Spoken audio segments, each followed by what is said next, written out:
शुभंगिना मो गोटे मुहूर्त बंची आसब मत लगुच धीरे धीरे मु शुभम को भल पाइबार लगे से सेमती ना पाठ पढ़ा इच्छा हो ना मत भोक लगुच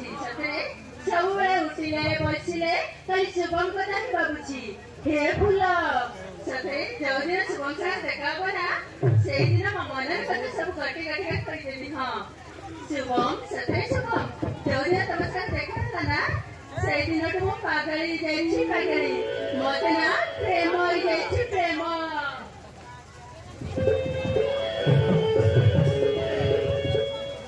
से शुभम बहुत दिन देखा मु खाली से कथा ही भावुची जो दिन देखा ना से दिन मो मन कथा सब कटी कटी कहीदेवी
Hola,